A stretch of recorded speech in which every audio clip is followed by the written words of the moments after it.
Hello, my name is Eric Smith, and this is an excerpt from my pet project, Stories from Q-Ville. When Thomas Lansing brought his mother to visit Q-Ville, her first thought was, Holy Christ. You see, she had been a devout Christian her entire life.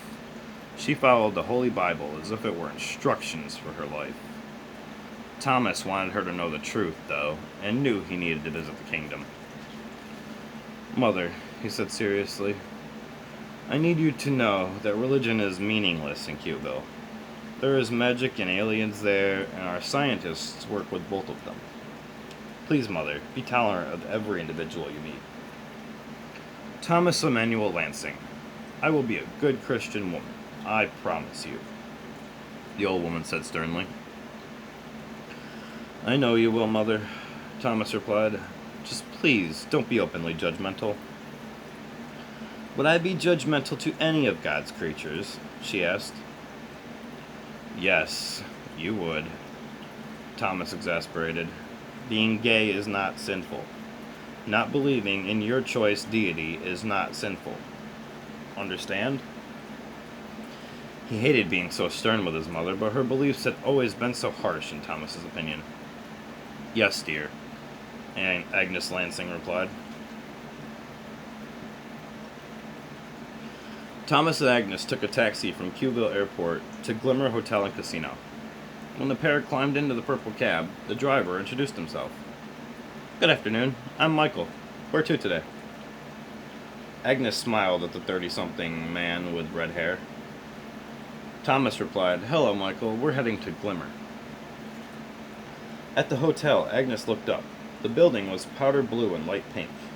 Gigantic letters that spelled Glimmer ran vertically down the front of the glass-fronted structure. Beyond the building, Agnes saw several islands in the sky. She had never seen anything like it before. Up in the penthouse suite, which Thomas thought would be a treat to his 69-year-old mother, Agnes stepped onto a balcony and gasped. Thomas, she called to her 40-something-year-old son. This is the most beautiful place that I've ever seen. Even more than when I went to Beijing. I'm glad you approve. Thomas smiled. Oh, Thomas, how could this not be the work of God? Agnes pleaded. Mother, it isn't, Thomas said calmly. I'll take you to meet an extraterrestrial who can explain it more effectively. An alien? Agnes asked, slightly afraid. Are they dangerous? Not the Endorians, Thomas explained, and many other beings from other planets. There are a few that you should avoid, but they won't be walking around the kingdom. Are they all creatures of atheistic beliefs? Agnes asked. Some alien species follow their own theistic-based ideologies, but most are beyond that mindset, Thomas said. We'll go see General Anaki tomorrow. Tomorrow, Agnes said. Cheers. Tonight, we'll have dinner downtown, and I'll take you to see the Church of Rolpism. I think you'll like it. Thomas kissed his mother on the forehead. A church? Agnes squinted her eyes. Why is there a church if the kingdom is atheistic? It wasn't always that way, Thomas explained with a grin. It wasn't until the aliens arrived, and the wizards correlated their research. The church and chapel at Headstone Manor are used mostly for weddings and funerals now. Just then an enormous bird flew over the balcony that the Lansings were standing on. Agnes jumped and asked, What was that? Half laughing, half crying, Thomas said, That is one of the Argentavis of Life Tree Island. An Argentavis? Agnes had heard of the large birds from somewhere before. Aren't they extinct? Most of the world believes so, Thomas said. There are a few here, though. They live on the highest floating island with a tribe of natives. Several other hidden kingdoms have them too. This is like a dream, Thomas.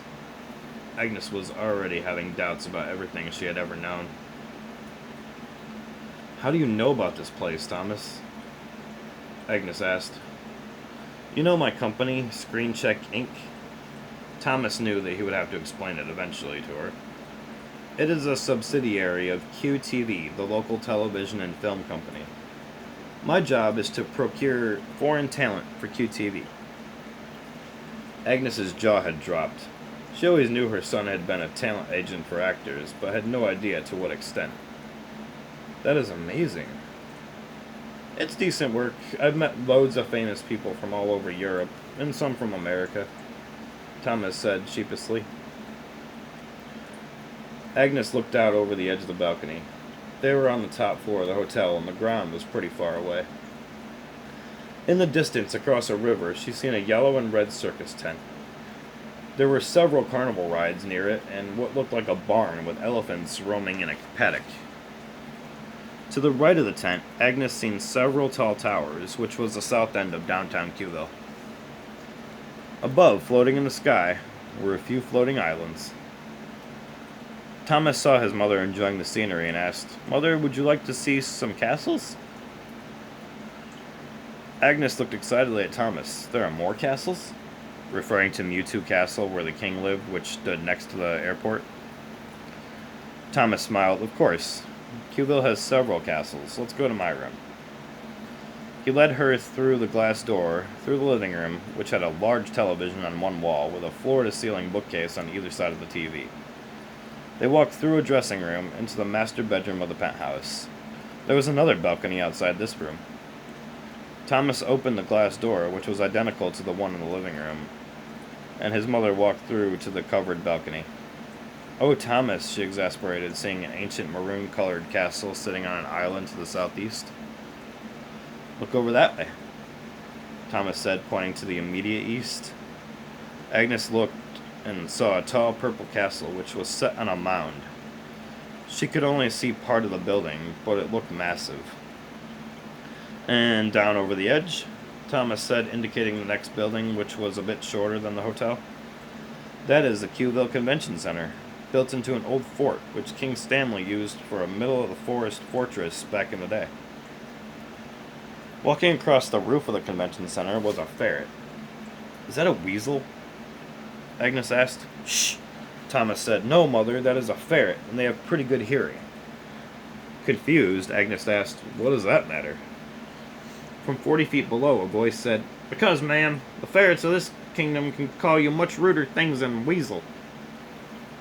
Surprised, Agnes blushed and said, "I'm so sorry, sir, I didn't realize you could talk." The silver ferret replied, "It's all right, dearie. Now you know, I am Marchanite." "It's lovely to meet you, blessed creature. I am Agnes Lansing." Back inside, Agnes asked, "Do all the animals here talk?"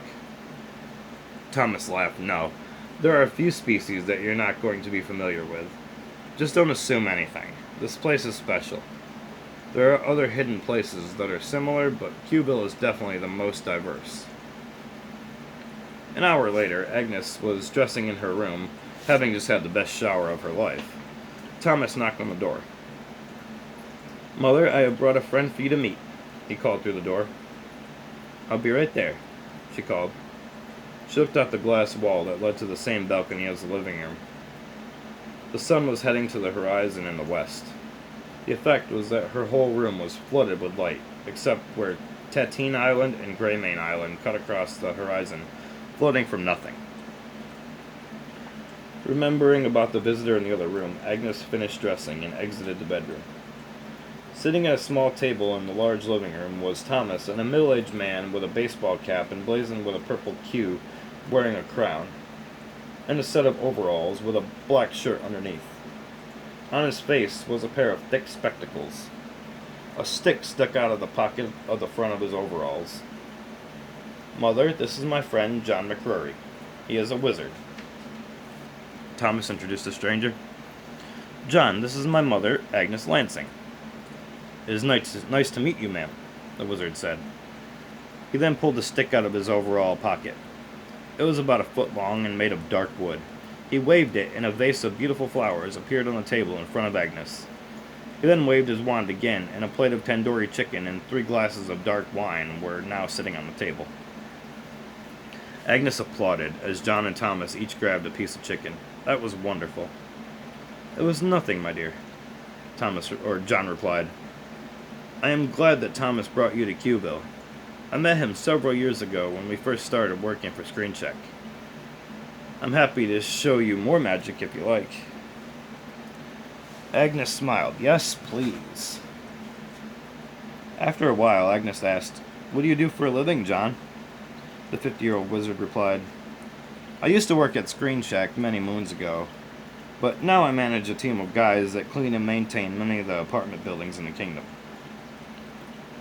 Do you use magic at work? Agnes asked. Sometimes, John responded, when it is necessary. Soon after, Thomas said to Agnes, Are you ready to go see the church, Mother?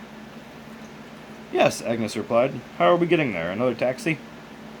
We're going to teleport. Thomas smiled and winked at John. What? Agnes exasperated. How in the Lord's name are we going to do that? You'll have to grab my hand and hold tightly, John said, both of you. He held out a hand to each and they grasped them. A second later, Agnes blinked her eyes and was looking at a big church which stood across a lake, with a bridge in front of them. How did we do that? Magic, my dear, John said. I have to go, but enjoy your night. He shook the hands of Thomas and Agnes and disappeared. After touring the church, which Agnes thoroughly enjoyed, they walked over to Q-Ville Mall.